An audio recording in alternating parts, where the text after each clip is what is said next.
Homeschool adventures in the backyard. This is our backyard, little tiny tour right now. I'll give a more detailed tour later. Here's Leah, and she's going to read Grapes. On the Banks of Plum Creek by Laura Ingalls Wilder. Just move out of the way. Chapter 6. No, I was supposed to say that.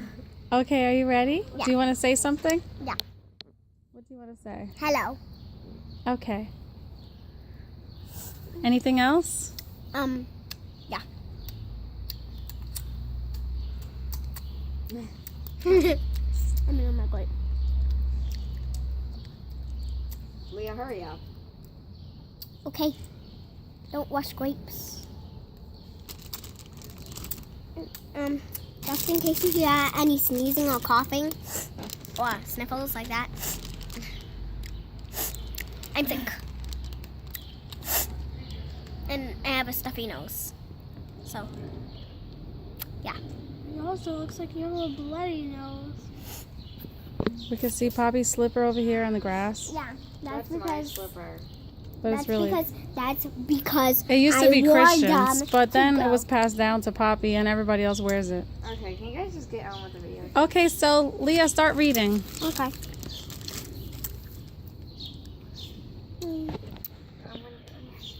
Chapter 6. Wreath of Roses. Wreath of roses. Wreath. Wreath. Well, as that said, wreath. So, No, I didn't. anyways, wreath of roses. Out on the prairie, beyond the stable, there was a long gray rock. It rose up above the waving grasses and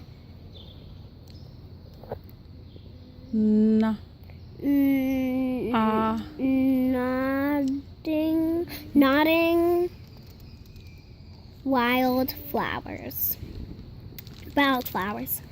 On top, it was flat and almost smooth, so wide that Laura and Mary could run on it side by side,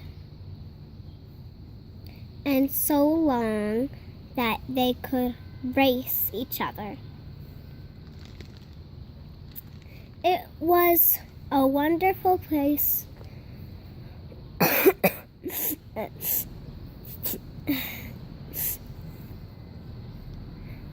to play. Gray, green,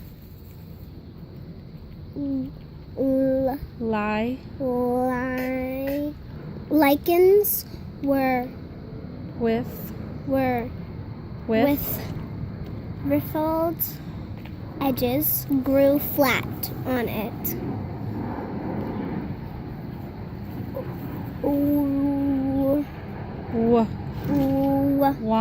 Wandering ants crossed it often. Often a butterfly stopped to rest there. Then Laura watched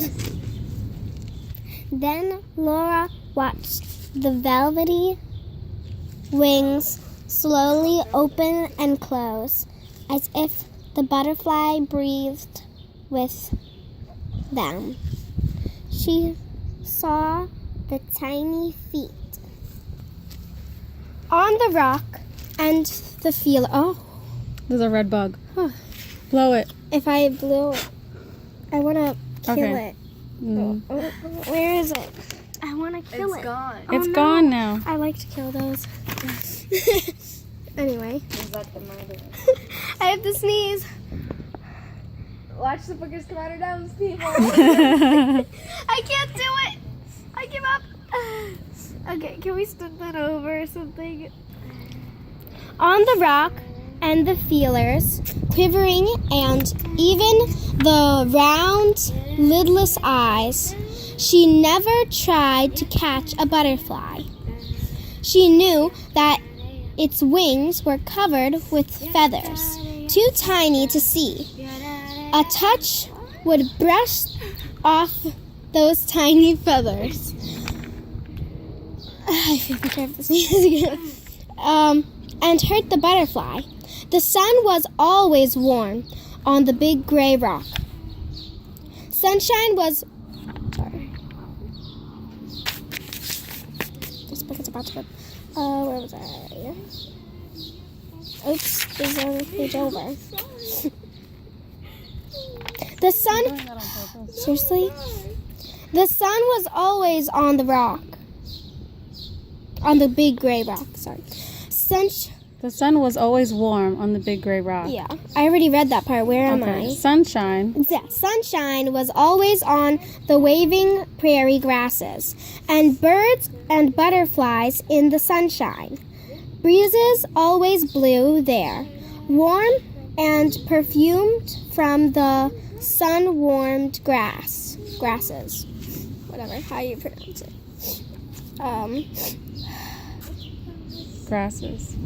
Far away toward the place where the sky came down to the land, small dark things moved on the prairie. They were cattle grazing. Yeah.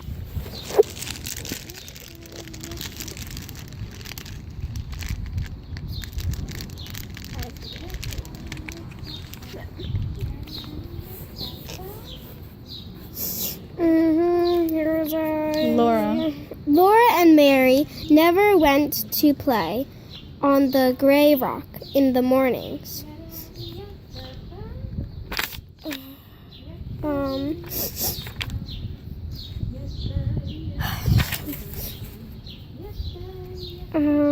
And they did not. Where is that? I'm sorry. Laura and Mary never went to play on the gray rock. And they did not stay there when the sun was going down, because morning and evening the cattle went by. They went by in a herd, with trampling hoofs and tossing horns. Johnny Johnson, the herd boy, walked behind them. He had a round red face and round blue eyes and pale whitey yellow hair.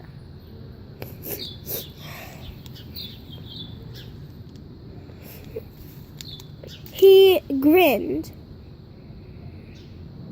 and did not say anything. He couldn't. He did not know any words that Laura and Mary knew. Late one afternoon, Pa called them from the creek. He was going to the big rock to see Johnny Johnson bring the cattle home. And Laura and Mary could go with him. Laura skipped with joy. She had never been so close to a herd of cattle. And she would not be afraid when Pa was there. Mary came slowly, staying close to Pa. The cattle were already quite near. Their bawling was growing louder. Their horns tossed above the herd, and a thin golden dust rose up around them. "Here they come," Pa said. "Scramble up." He boosted Mary and Laura onto the big rock. Sorry. Then they looked at the cattle. Red backs and brown backs, black and white and spotted backs surged by. Eyes rolled and tongues licked, flat noses, heads tipped wickedly to gong with fierce horns, but Laura and Mary were safe on the high gouge with fierce horns. But Laura and Mary were safe on the high gray rock, and Pa stood against it, watching. Okay, it's Lyric's turn. Now Lyric is going to read. Ready? I'm trying to get the book. No, you can't see my face. I have to see what you're reading. Where am I reading from? Right here. That the last herd, Tongue-tied? the last of the herd was going by when both Laura and Mary caught sight of the prettiest cow they had ever seen. She was a small white cow. She had red ears, and in the middle of her forehead there was a red spot. Her small white horns curved inward, pointing it to that red spot. And on her white side, right in the middle, there was a perfect circle of red spots as big as roses.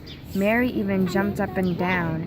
Oh, look, Laura shouted. See, Pa, see? Pa, see the cow with the white wreath of roses? Pa laughed. He was helping Johnny Johnson drive the cow away from the others. He called back, "Come along, girls, help me drive her into the stable." Laura jumped off the rock and ran to help him. "Why, Pa, why?"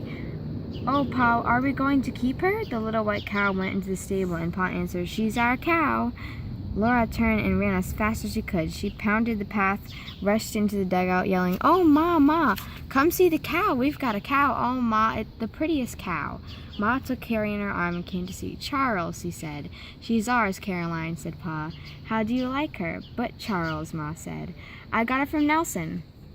I'm paying him by day's work. Nelson's got to have help haying and harvesting. Look at her. She's a good little milk cow, Caroline. We're going to have milk and butter." "Oh, Charles," said Ma.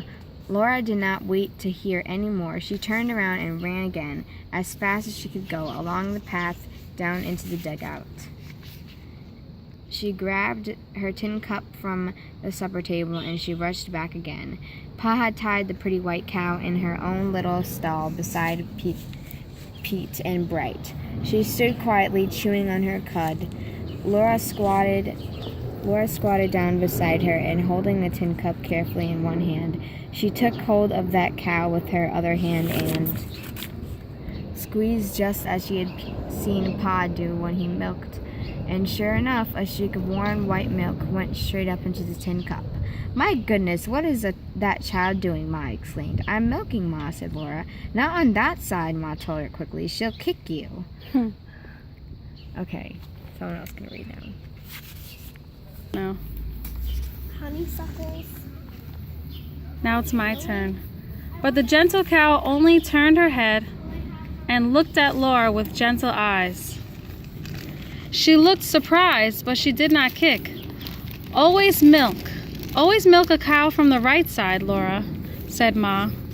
But Pa said, "Look at the little half pint. Who taught you to milk?" Nobody had taught Laura. She knew how to milk a cow. She had watched Pa do it. Now they all watched her. Streak after streak of milk zinged into the tin cup. Then streak after streak purred and foamed till the white foam rose up almost to the cup's brim. Then Pa and Ma and Mary and Laura each took a big swallow of that warm, delicious milk, and what was left Carrie drank up. They felt good inside, and they all stood looking at the beautiful cow. "What is her name?" Mary asked. Pa's big laugh rang out, and he said, "Her name is Reet." "Reet," Ma repeated.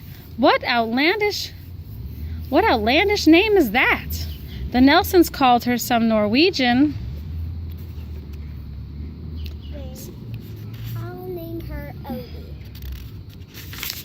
name, said Pa. When I asked what it meant, Mrs. Nelson said it was a reet. "What on earth is a reet?" Ma asked him. "That's what I asked Mrs. Nelson," said Pa. "She kept on saying a reet, and I guess I looked as foolish as I felt, for finally she said, 'A wreath of roses.'" "A wreath," Laura shouted, "a wreath of roses." When they all laughed till they could not laugh any more, and Pa said, It does beat all. In Wisconsin, we lived among Swedes and Germans. In Indian territory, we lived among the Indians. Now, here in Minnesota, all the neighbors are Norwegians. They're good neighbors, too, but I guess our kind of folks is pretty scarce. Well, said Ma, we're not going to call this cow Reet, nor yet Wreath of Roses. Her name is Spot. And that's the end of that chapter. The next one is called They should have named her Star. Ox on the Roof. I like the name Wreath. Wreath? Wreath is a nice name. I like the name Rose. Yeah. So this was a little piece of our read aloud. Whoops. Whoa. Read aloud today. Right? So Yum. say bye-bye. Bye-bye. Toodaloo. Whoever said toodaloo. Toodaloo. Okay, so look at our plants. Whoever says bye-bye. Here is the tomatoes are growing. The baby basil is growing in here. And here's some more tomato plants. And we have honeysuckle, Look. which my aunt wanted to buy, which was not my idea because I'd rather plant food. My big sister Lyric is growing blueberries. I'm collecting it and it looks like blueberries right there. The blueberries are starting to grow. And a little one right there. More tomato plants over here. And something is growing over here, but I'm not really sure. I think it's oregano. I planted oregano somewhere. I have beans over here and sunflowers. 3 beans, 2 sunflowers right in this pot right here. And here we have sage, rosemary, and thyme, but we don't have parsley. But I will be getting parsley or parsley seeds and grow some. You know, I bet it's glucose. I put some strawberry seeds in this pot, but they didn't grow yet. And over here looks like a lot of morning glories growing right here.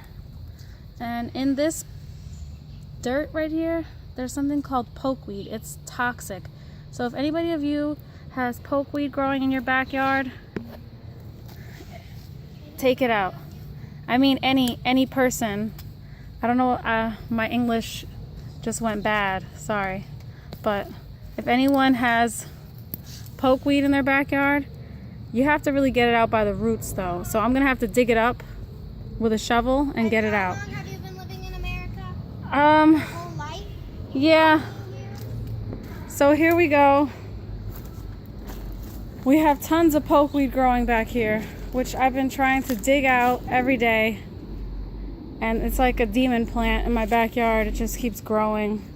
And it has like 500 heads or something like that. It's like a dragon with 30 heads that you have to keep, like, you have to shovel them out by the roots. And yeah, it's a lot of fun. So this is my garden, which is not really mine, but the Lord allows me to use it.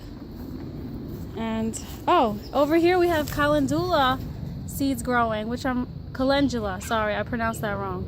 Calendula, which I'm excited about because I never grew calendula before. And over here we have lavender.